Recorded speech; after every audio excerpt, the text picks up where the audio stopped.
In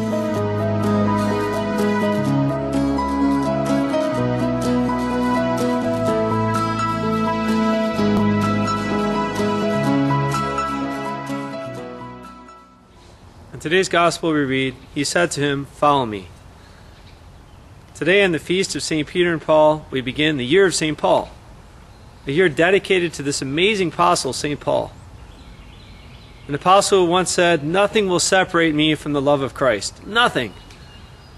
He was scourged, he was whipped, he was shipwrecked, he spent a day and night in the open sea, many days without food, many sleepless nights, killing himself for Christ, and eventually dying for Christ. I had the grace of going to the Church of the Three Fountains in Rome. It's a small little building, small little house, in which St. Paul walked into, put his head on a column, and that's where his head was chopped off. And you can still see the column. You can see the place where Paul put his head. That's how much he loved Christ. He never said no to Christ. No matter what Christ wanted, he did it.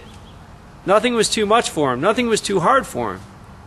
Pope John Paul II was a great replica of St. Paul. His travels, his preaching, his love, his tireless spirit.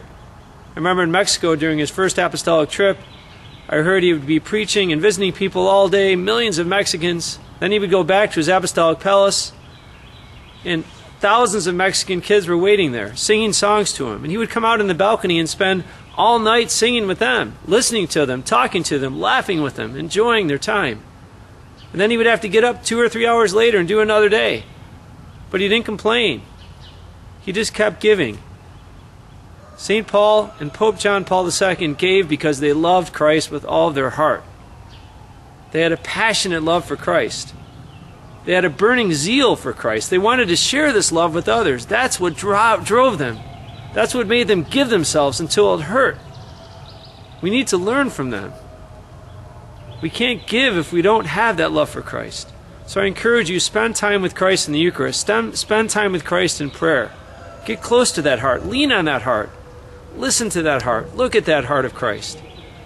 And say, Christ, help me to love more. Help me to love you more. May God bless you.